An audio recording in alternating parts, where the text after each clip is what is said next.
po mabilis, but realize this, that in the last days, difficult times will come. For men will be lovers of self, lovers of money, boastful, arrogant, revilers, disobedient to parents, ungrateful, unholy, unloving, irreconcilable, malicious gossips, without self-control, brutal, haters of good, treacherous, reckless, conceited, lovers of pleasure rather than lovers of God, holding to a form of godliness, although they have denied its power. Avoid such men as this. Ano sa palagay nyo? Hindi mo ba dinidescribe niya yung ating panahon? Yes. Marahil, siguro sa ating simpleng lokasyon lang, hindi masyado natin nahahalata. Pero kung titingnan po natin, kung manood ka lang araw-araw ng balita, yung mga krimen na laging ibinabalita, at kung ano-ano pa, ay talaga parang nakakapanlata. Madidepress ka pagka puro marinig mo ay mga hindi mabubuting bagay. Pero yan po ang katangian ng ating panahon. Although kahit naman na sinulat ni Apostol Pablo yan, ay talagang marami na rin gano'n ng mga uri ng mga tao. Kahit po umaangat ang ating teknolohiya, yung moderno nating teknolohiya, bumababa naman ang moral ng maraming tao. Isa na lang yung laging obserbasyon nyo, pagka sa isang lugar, dati kakaunti ang tao, parang tahimik lang. Pero nung magkaroon na ng maraming mga business at pinuntahan ng mga kung ano-ano, dumami ang krimen doon sa lugar, gumulo. Ibig sabihin, yung mga tao nagpupunta doon ay may mga dala-dala, kanya-kanya kasi silang ugali na hindi okay, at nagdudulot ng hindi pagbuti ng kalagayan sa society.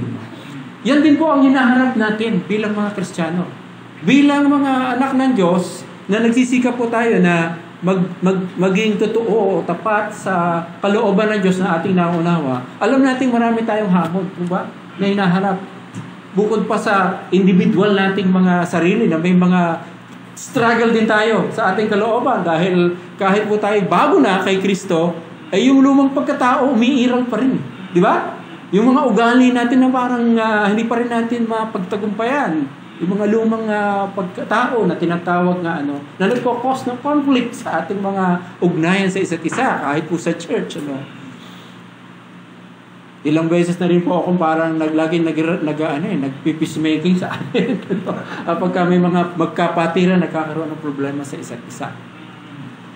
Pero, dyan po sa mga pangyayaring yan, isa pa rin ang ating una, siguro po ang isang nagko-contribute po ng lalo pang paghirap ng ating panahon at lalo pagbaba ng moral ay dahil nga hindi naman lahat ng tao, maraming tao po hindi pa nakakakilala sa Panginoon. Di ba? Ang social media po ngayon ay napakalaking impluwensya lalo na po sa young generation. Na kung laging doon nakatutok at yung impluwensya doon ang makukuha nila, masasagap, ay malaking problema po yan. Yun po ay nagko-contribute dyan sa kalagayan na yan. Pagtaas ng teknolohiya, pagsama na ugali ng maraming tao. Kaya po marami na po mga bawa. Dati siguro, ang mga napakagagalang ng mga kabataan, lalo ng mga panahon noon. Pero ngayon parang tinatawag ka nila sa iyong pangalan o hindi namumupo o basta na lang. Parang ang kanilang focus ay hindi madaling makuha. Dahil pag nakuha ng iba, lalo na ng gadgets. At maraming problema po dyan na laging pinapakita sa mga reports. At lalo pa ngayon sa ating panahon po na may tinatawag na AI technology o yung revolution na yan. Tayo po ay digital age ang tinatawag na kung saan ay parang kabibilis na ng komunikasyon. Yun po advantage yan mabilis sa komunikasyon. Dati natin pag sa ating mga kakilala sa abroad ay mas madali na. Chat-chat nila. Dati sulat sa yellow paper na kung dumating isang buwang mahigit. Ngayon po talagang real time tayo. So sa totoo lang po napakaganda ng technology na meron tayo ngayon. Maraming benefits yan. Kaya lang sa side nga po ng sabihin natin paano ito hinahandle ng tao. Paano pinoproseso at ginagamit. Tools lang po yan Hindi naman po yan na masama.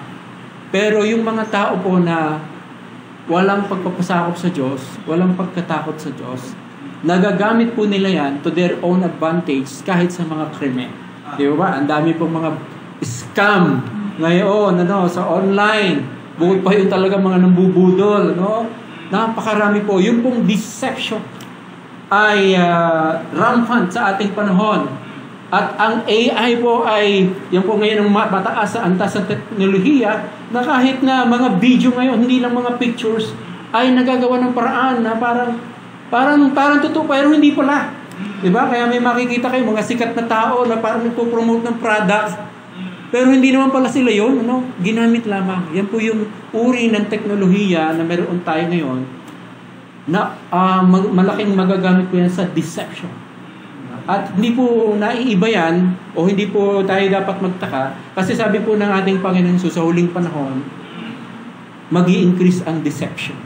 Bukod pa doon sa mga nagsasabing sila ang magpapanggap na Kristo, ay yung mga normal na mga pandaraya, panluloko, ay marami po ang nabibiktima niyan. Kaya, isa pa po, pangalawa, ako po kasi very, ngayon, sa current events, isang, na tinitingnan ko po ang kaugnayan nito sa mga nangyayari at sa prophecy sa Bible.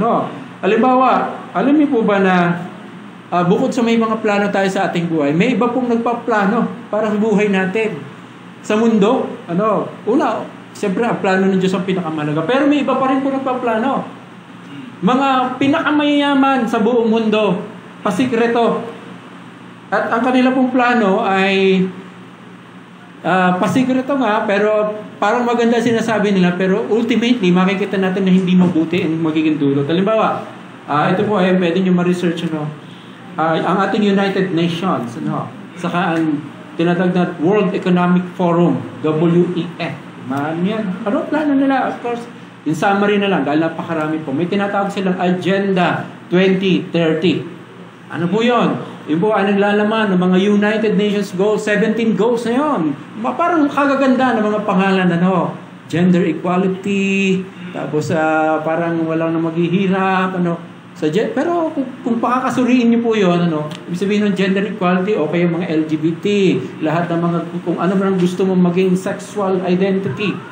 Okay mo ba yun? Isa po yun sa mga hindi okay, At marami pa pong bagay, pero ang isa ho doon na ipinupush nila ngayon yung tinatawag na digital ID. Siguro nakakapanood kayo. Ano noon? Sa totoo lang, kung mabuti ang hawak noon, okay yun . Kaya lang, kung mapapasa kamay yan ng masasama at gagamitin para sa kanila advantage, yun ang problema. Pero alam niyo po ba, nakikita ko po yan na yun po ay maaaring mangyari nga at maaaring katapat lamang yan na sinasabi sa Biblia, sa Revelation. One day, mayroon pong maghahari sa buong mundo na nasa sa kanya ang kontrol ng lahat at kinakailangan lahat ay matatakan ng kanyang pangalan. Alam niyo po, sa ating panahon po, posible yon dahil ng teknolohiya. Dahil ng computer, ng internet. Hindi ko sinasabi sa ating panahon nangyayari, maaaring malapit na, pero tingnan niyo po, yung Agenda 2030, dyan nila gusto maganap yung kanilang plano sa buong mundo. At to tell you, sa akin po mga research pag-aaral, kasama po doon ang pagbawa sa maraming tao sa mundo. Kaya nagkakaroon ng mga pandemics at iba't iba pang climate change na tinatawag, tunay ba yan o gawa rin lang ng tao? Yun po nangyari sa Jamaica, marami ang nagsasabi na yun po ay man-made. Hindi po yun natural. Dahil gagawa sila ng mga smart cities na tinatawag. Well, napakalawak po niyan. Kayo na po mag-research. But the point is this. May babalaan ho. Sa kabila, kahit na po naman may planong gano'n, ang atin pong dapat pagtuunan ng pansin ay ang plano ng Diyos. Hindi po ang plano ng iba. Hindi po ang plano ni Satanas. Kasi behind po doon sa mga ganung mga bagay, ang may plano pong masama talaga sa tao ay si Satanas. Dahil siya po tinatawag na God of this world, small g. Na nanlilin lang, nanunukso, at binubuyo ang tao na lalong lumayo sa Diyos. At siyempre, ang una niyang naaalipin, yung mga gahanid sa kayamanan, binibigyan niya yan. Sila, kaya, Well, napakalawak po na. Pero ang point po ay kahit po gano'n, salita pa rin po ng Diyos ang ating paraan upang ma-overcome natin. Yan. Medyo nag-iba ang font po dyan, pero babasahin ko na lang po dito. Sabi po dito, sa chapter 3 pa rin po ng Ikalawang Timoteo, but you must continue in the things that you have learned and been assured of knowing from whom you have learned them. Sabi ni Pablo kay Timoteo, pero ikaw, magpatuloy ka sa iyong natutunan. Natutunan mo sa iyong lola, Eunice. Dahil mga mananampalataya, yung na ipasa sa kanya. And that from childhood, mula pa sa iyong pagkabata, you have known the Holy Scriptures which are able to make you wise for salvation through faith which is in Christ Jesus. Ang kasulatan po. Bakit? Ang kasulatan is given by the inspiration of God and is profitable for doctrine, for reproof, for correction, for instruction in righteousness, that the man of God may be complete, thoroughly equipped for every good work. Yan po naman ang para sa atin, mga kapatid. Kahit na maraming mga tao sa mundo, lalo nang hindi nakakilala sa Panginoon, may mga gusto silang plano sa kanilang buhay at gusto nilang, pati yung plano nilang yun ay isakupin ng lahat ng ibang tao.